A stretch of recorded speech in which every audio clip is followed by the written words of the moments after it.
Hi guys! Good morning. So, ayan, kakatapos lang ng ulan dito. At ayan guys, oh. Tingnan nyo yung kanal dito guys. So, ayan guys. Gusto ko lang i-share sa inyo ngayon yung aking orchids dito guys na nag-flower. So, ayan siya. Yan, super pretty. And mabango yung flower nito guys. Ano siya, oh. Nagulat na lang ako, may flower na siya. Ayan. Ang tagal na nito sa akin guys. Free lang to sa akin dati nung bumili ako ng orchids sa Iloilo. Ayan. Parang isang ganito lang to guys. Isang dapon. Tapos, syempre, kasama yung parang pinakapuno niya. So, yun. Ayan na siya. Parami ko na to guys. Gusto ko talaga tong paramihin kasi gustong gusto ko yung bulaklak niya. Kasi guys, ang bango-bango. Ayan at ang ganda din. Yan. Pwede na tong ihiwa-hiwalay. Pero ayoko lang galawin kasi kapag ginalaw ko baka mabulok yung roots. Ayan. Pero meron ako niyan mga propagation dito. Ito yung aking Hoya guys. So color pink ang flower nito. Ayan. Dami ko na yan dati namatay. Yun na lang natitira. Ito yung namulaklak na karaan. So wala na. Pinutol ko na. Ito na yung bago. Ayan o. May flower stalk siya. Ang haba na. Grabe guys. Hanggang doon na. Oh. Yan. Nabili ko pa to before guys sa... Saan ko ba to nabili? Parang purification ata yun sa QMC. Ayan. Mahal ng mga ganito guys. And meron ako nitong Cherry Baby. Yan si Redolens. Ano yun? Sobrang bango ng flower niya. Parang chocolate. So namatay siya guys nung niwan ko. And gusto ko ulit magkaroon ng ganun kasi ang bango-bango talaga nun. Yan. Sobrang bango nun. Bibili ako ulit nun kapag nakapunta ako ng QMC. So ito yung mga propagation ko guys ng aking orchids.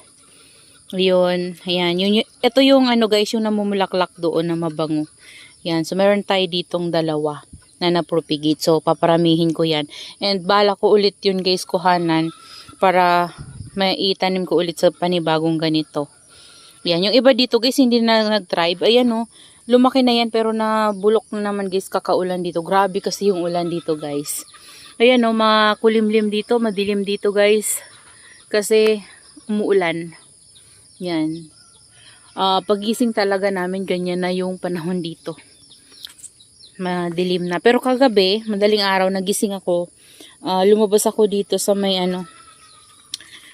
tumingin ako guys and naman, may buwan tapos malinis yung langit. Tingnan nyo guys, oh, may bisita tayo. Hi! Kahapon pa yan nandiyan. Siya umaalis. Nayaan ko lang siya dyan guys. So, ayan, dito tayo guys sa loob ng ating garden. And, tanggalin ko lang tong kutsara ko dito. Hinarang ko lang yan guys doon sa Pink Floyd natin kasi nag-ano siya guys, natutumba pero ngayon okay na. Ayan, buhay na yung mga tiramisu ko dyan guys na propagation na leaves. Yung iba, pero yung iba wala, hindi talaga siya nagtuloy. Ayan. So, ayan yung ating Lendagine. Lendagine pala yung nito, nabanggit ko na rin, nasabi ko na rin. Ayan, ito ay leaves ni, hindi ko alam, kalimutan ko na. Ito, kinuhanan ko siya kahapon ng leaves and dito ko siya guys nilagay muna. Ayun, baka kasi ma-sunburn, hindi ko alam kung saan ko siya ilalagay. Ayan, ito yung pinugot ko na lumabas yung var. Siguro ilipat ko to doon banda guys kasi doon nainitan. So, para lumabas talaga yung var sa leaves niya. Ayan yung ating mga succulents dito guys. Ayan. So, tingnan natin mamaya kung mainit and balikan ito pala guys yung peach snow. Snow peach pala. Hindi peach snow. Nalilito talaga ako sa peach snow. It's snow peach. Ayan. So, ito yung snow peach na nabili ko before kay Succulenti Amore and hindi siya ganito kalash before. So, ginawa ko ay kinatan ko siya guys para magkaroon siya ng maraming babies. Ayan, kasi yung kinat ko nung una guys, tingnan nyo, ang daming babies na lumabas. So, ginawa ko yung malalaki dyan guys, kasi sobrang lush na niya. Kinat ko na lang guys para lalo siyang kakapal. Ayan. Kasi gusto ko mapuno itong pot na to. Kaso lang guys, sa sunburn ata yung iba oh. yung leaves kasi bigla yung init dito kahapon, malakas. Ito yung nakuha kong cutting sa kanila guys, oh. Sobrang lush na yan guys. Nung nabili ko yan, hindi yan lush. So tama lang yung kapal ng kanyang leaves. Yung kapal ng kanyang rosette. Yan. Bilang lang guys. And ngayon, ayan na sila. Tapos meron tayong mga leaf pro pa. Yan. So, malaki din kasi yung clay pot na yan. So, ito, hindi ko pa alam kung saan ko itatanim. Ayan. Tapos,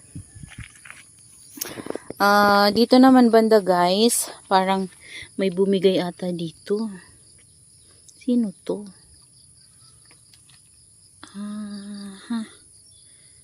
May bumigay guys, oh. Galin natin. Ayan. Hindi talaga guys maiwasan na merong bumigay. Pero tingnan nyo to si red line ko guys, oh. Propagation ko yan guys ng red line. So, tinabi ko lang dyan. Yan. Kasi yun guys, parang may problema na ata yung si dugong. Talaga yung mga dugong ko talaga guys. Ewan ko ba sa kanya. Ayan. Ito na lang yung maayos-ayos na itsura niya, oh. Pero kasi, affiliated na yan guys, oh. Ayan. Kasi, wala ngang sunlight na maayos dito. Hindi pa paggaanong bumabalik yung init talaga dito sa amin guys. So, kagaya ngayon, umuulan-ulan na naman. Yan, kahapon uminit. Tapos last day din. O, tingnan nyo, napupunggus din yung dahon niya. Affiliated na nga, napupunggus pa. Yan, kasi dahil din guys sa namin, sa klima. Yan, sa weather din namin, kaya napupunggus sila. Tapos nagkakasakit, ayan, kagaya nito, oh. Tingnan nyo guys, oh. Hindi na maganda si dugong. So, hindi naman lahat ng succulents ko guys ay talagang maganda. Meron din talagang ganyan. Nag-inarte. Tanggalin na natin to. Meron siyang meron siyang. Tanggalin ko na guys. Oh, nakakapit nga yung roots niya eh. Pero, ewan ko ba sa kanya guys. Nalaglag yung lipropa ko. Ayan. May mga lipropa kasi ako dyan ng hybrid Ellen. So, baka matabunan. Ayan, oh. Tingnan nyo guys, oh. Pwede pa natin siguro ma-save yung neto. Top. Ewan ko lang kung ma-save pa natin guys. Ayan. Ikat natin. Kunin natin yung gunting. Baka sakali. And then, lang. Tawag dyan. Lang natin. Air dry. Ito.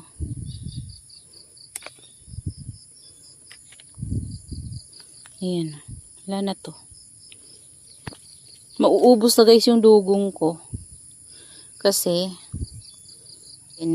dahil sa panahon, nadumihan tuloy yung pot.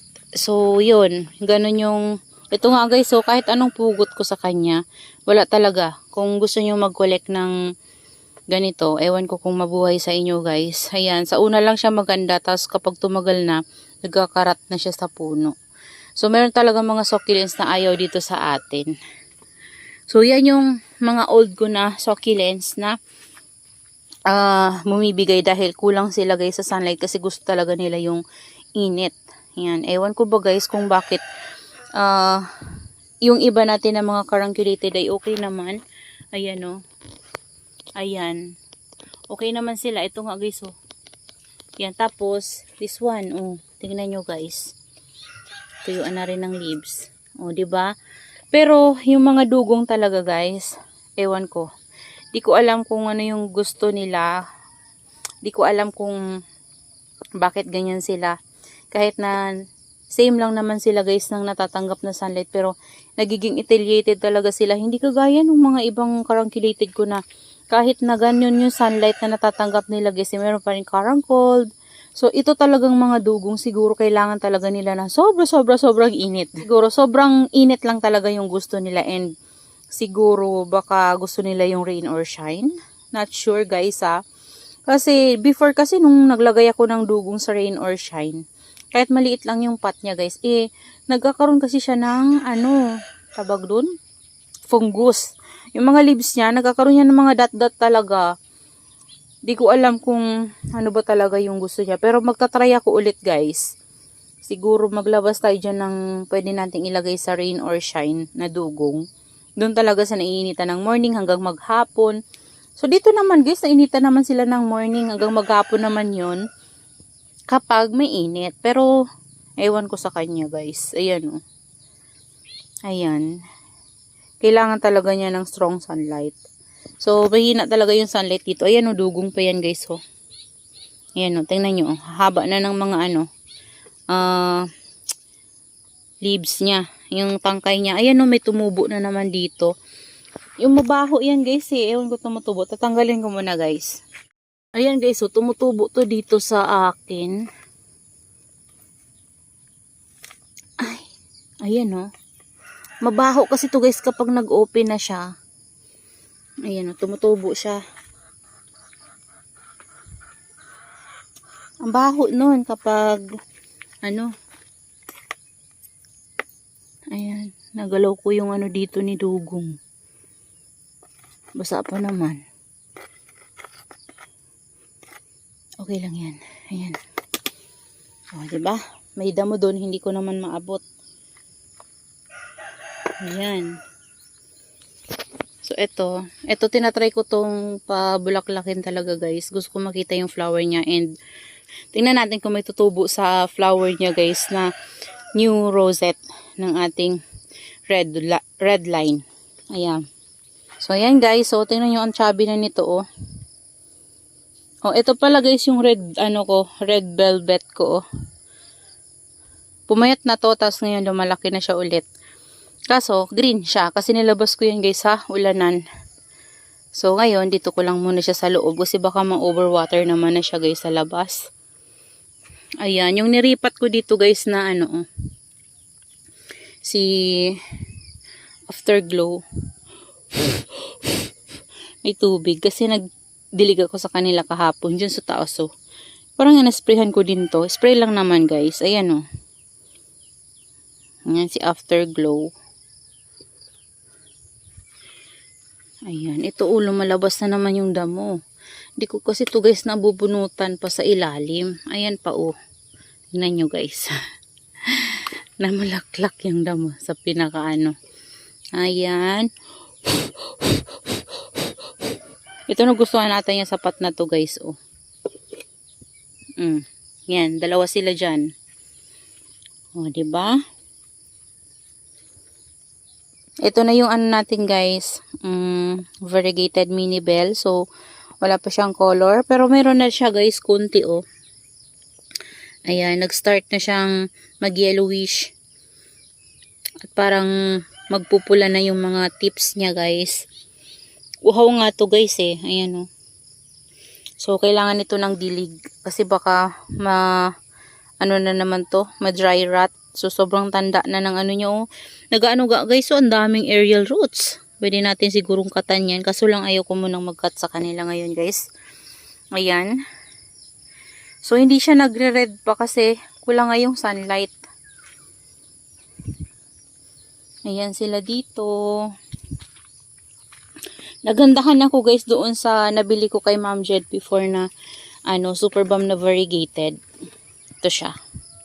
Ganda na ng var niya guys oh. Ang bigat ng pot dito kasi garden soil to eh. Oh, 'di ba? Yung babies niya guys oh, parang walang var pero okay lang guys. Bigat, grabe. Sobrang bigat. Ayan, ito buhay na guys so yung baby, yung natin lipropa. Ayan. Ito parang tihaya. Ayan oh, var siya.